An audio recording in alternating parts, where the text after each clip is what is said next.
Assalamualaikum warahmatullahi wabarakatuh. How are you, English learners? Welcome back again with me, Ayu Suraya. And now we are still talking about the TOEFL test. Ngomong-ngomong soal TOEFL test, terutama di bagian structure and written expression, ada beberapa hal yang harus English learners perhatikan, yaitu melihat apa bentuk dari subjek di sebuah kalimat. Kemudian kita harus menyesuaikan dengan verb-nya.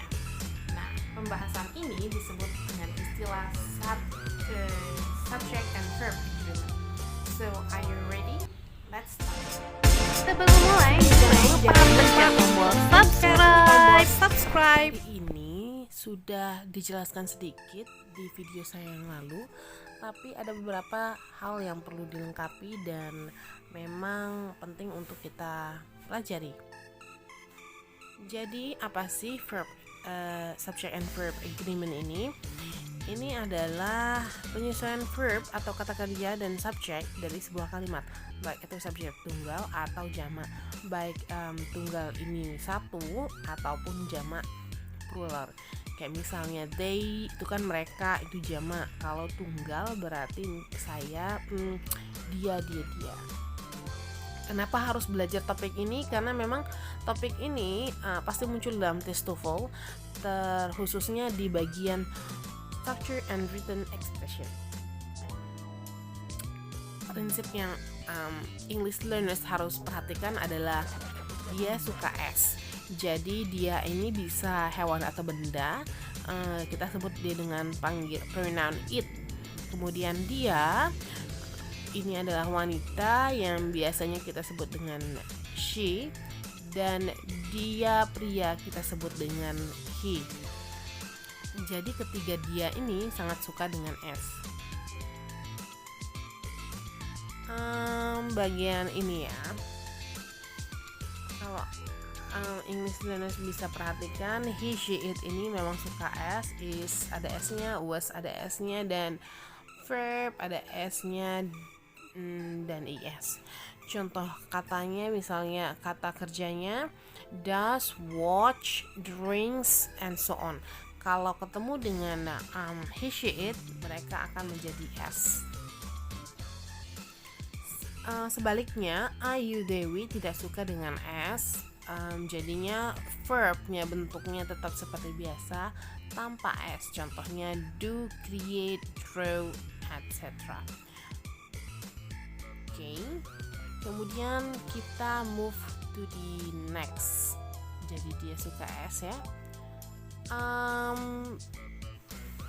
Harus kita perhatikan juga adalah apakah dia bentuknya singular atau plural. Contohnya di sini woman berbeda dengan women yang menggunakan e di hurufnya ya. Woman ini adalah satu perempuan dan kita sebut dia dengan she. Kemudian women banyak perempuan, kita sebut dia dengan pronoun they. Kemudian man ini adalah he. Kalau man agak panjang bacanya, itu banyak laki-laki dan mereka termasuk dengan they. Jadi perhatikan e dan a nya ya. Kemudian anak ini panggilan orang dan ini kita sebut sebagai pronoun she.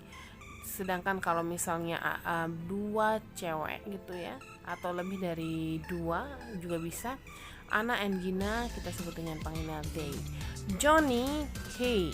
Sedangkan seharusnya ini Johnny and I, we, atau Shinta and I, we. Oke, sedangkan kita juga harus tahu tentang compound subject. Compound subject itu yang tadi ya, yang pakai n, jadinya I and Johnny. Itu kita menggunakan verb yang tanpa s karena mereka lebih dari satu. Contohnya ini, Michelle and her brother go to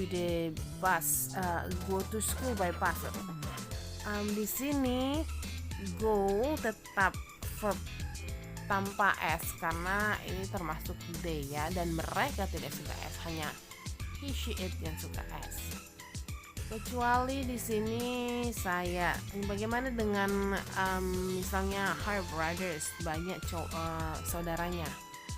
Saudaranya walaupun bentuknya seperti ini tetap go, bukan those. Apalagi seperti ini ya. Dua aja itu pakai tanpa s jadinya mereka. Oke, lanjut.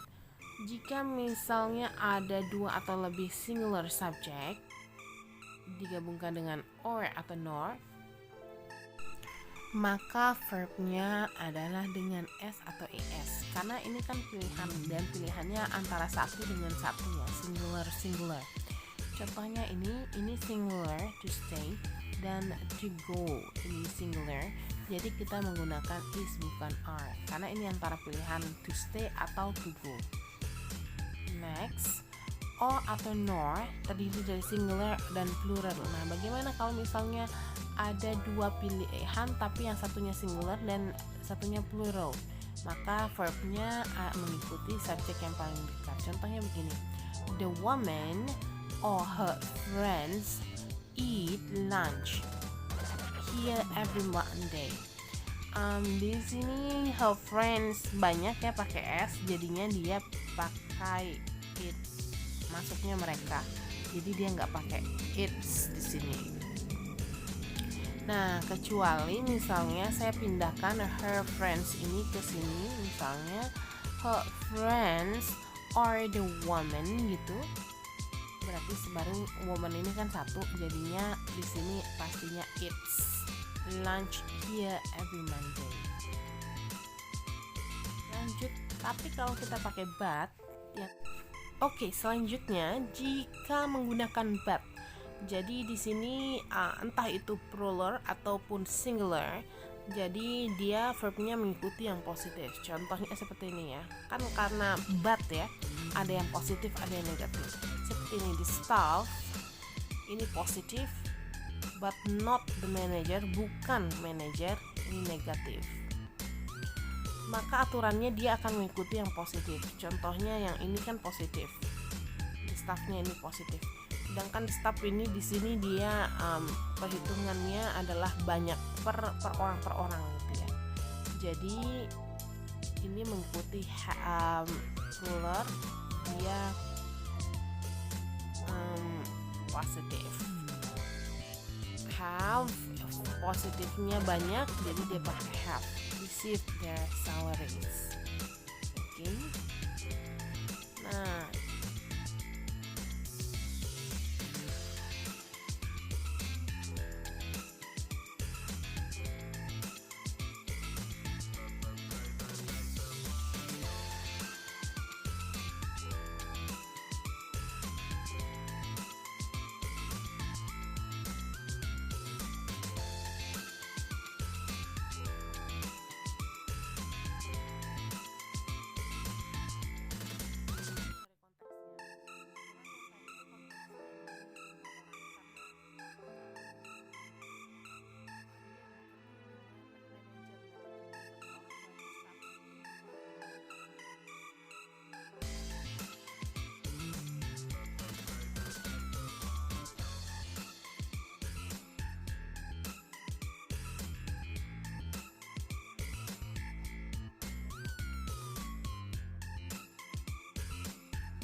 Oh, selanjutnya the police bla bla bla investigating the crime. Biasanya ini adalah pekerjaan seorang polisi, jadi ini dihitung sebagai polisi secara keseluruhan ya. Jadi tugasnya tapi satu kesatuan polisi adalah investigating the crime. Jadi jawabannya kita lihat secara singular, which is. Karena polisi ini termasuk dia collective noun. Some of the shops I wanted to see bla bla bla. Oke, di sini ada kata beberapa, berarti beberapa ini lebih dari satu. So jawabannya gampang aja ya. Jawabannya are to see. Beberapa toko yang sangat saya ingin lihat adalah gitu ya. Jadi di sini adalah are. Bagaimana dengan ini waktunya kalian untuk mempraktikkan pengetahuan kalian. Nina always brings this back. Ini untuk mentranslate kata yang di dalam kurung tentang membawa tas. Jadi Nina always brings his bag. Baik, bagaimana dengan kalimat kedua dan kalimat ketiga? Mrs. Brianna or Mrs. John often bla bla bla to the party. Ada kata or di situ. Dan bagaimana dengan Danny and Farhan seldom bla bla bla mengunjungi his old school? Silakan menjawab di kolom komentar di YouTube. Baik, jika kalian merasa bahwa video ini sangat bermanfaat, kalian bisa men-share, comment, and like. Dan jangan lupa subscribe. Thank you.